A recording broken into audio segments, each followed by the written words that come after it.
I wasn't planning to tell this story. Some things, they just don't leave your mind, you know? They live in you. Quiet at first, then louder over time. It's been almost a year since that night. I still hear the door click. Still remember the way my breath froze in my chest. I didn't ask for this. I didn't expect it. And no part of me feels proud for what happened. But I also can't lie, I think I stopped feeling normal long before it even began. Before I go any further, I want to be clear. This story deals with mature themes, family tension, emotional pain, and infidelity. If these subjects make you uncomfortable, I understand completely. You might want to stop watching here. But if you're still here, then I'll tell you exactly how it happened. The house got quiet after Dad left. Like, haunting quiet. I was 17 when he packed his stuff and left us with nothing but silence. No warning. No big fight. Just gone. 1 minute, we were all watching TV after dinner, and the next, he was a ghost in the driveway, closing the door behind him without a word. Mom didn't cry in front of me. Not even once. She washed the dishes that night like everything was normal. But I remember the way her fingers trembled under the faucet. I saw it. I just didn't know what to say. That's kind of how it stayed. Me watching her pretending not to be broken. Mom, Hazel, was always the strong one. She did everything. Worked 2 jobs. Paid the bills. Grocery runs. Laundry. Birthday cakes. All of it. But after Dad left, something changed in her. Not all at once. Just little things. She stopped doing her hair. Stopped singing to herself in the kitchen like she used to. She still smiled at the neighbors, but that light behind her eyes? It just faded. I guess I didn't realize it at the time, but she was grieving. Not just for him, for who she used to be. I remember one summer, years before everything fell apart, we went to this lake. Just the 3 of us. Dad grilled burgers on the dock. Mom wore this blue sundress and kept yelling at him not to splash her with water. She laughed all day. Her skin glowed in the sun, and I remember thinking she looked like someone out of a magazine. That was the last time I remember her looking free. I turned 18 the winter after Dad left. It was just me and Mom in that house. 2 strangers who used to be a family. I spent most of my time in my room. I had this little fridge in the corner, nothing fancy, just snacks and energy drinks. I told her it was so I wouldn't bug her, but the truth is, I didn't want to be around her. Or maybe, I didn't want her to be around me. There was guilt in her eyes every time we made eye contact.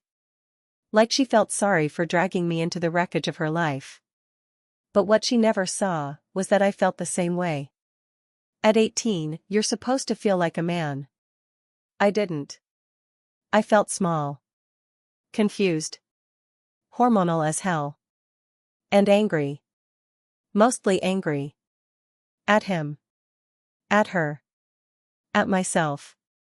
I was embarrassed by how often I thought about girls, or rather, how I didn't have any in my life.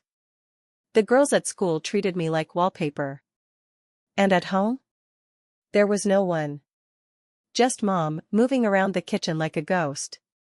Wearing oversized sweaters, hair tied back, like she wanted to disappear. We didn't talk much. Some nights, she'd knock gently on my door, leave a sandwich or slice of leftover pie by the hallway wall, and walk away. I never said thank you.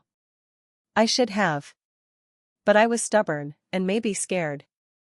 Scared that if I opened my mouth, all my confusion would spill out. Mom wasn't just my mother. Not anymore. She was this presence, someone I didn't recognize. I'd catch myself staring when she bent over to get something from the bottom cabinet. Not proud of that.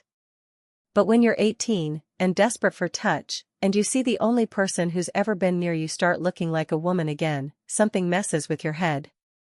I hated myself for it. But it happened. Over and over again.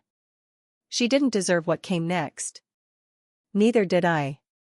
But that's where this story begins, in a house filled with silence, two broken people, and one night that would ruin everything we thought we understood. And if you're still here, I'll tell you exactly how it happened. If you're still with me, don't forget to like this video, share your thoughts in the comments, and subscribe for more stories like this. Trust me, there's so much more to uncover. There's something about being alone that starts to rot your mind if you sit in it too long. At first, it feels like peace. No questions. No interruptions. No expectations. Just you and the silence. But then the silence gets heavy. Starts talking to you. Feeding your worst thoughts. That's where I lived.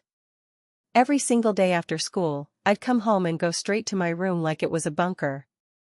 Like I was trying to outlive the war inside my own house. I'd shut the door and barely move for hours. Sometimes I'd scroll through my phone until the battery died. Other times I'd just stare at the ceiling fan. Watching it spin. Counting the blades. Anything to avoid thinking. Anything to stop myself from going out there and seeing her. Hazel. She tried at first. I won't lie and say she didn't. She'd knock sometimes. Soft, like she didn't want to wake something. She'd call out, ask if I wanted dinner. Sometimes I'd pretend not to hear. Other times I'd grunt.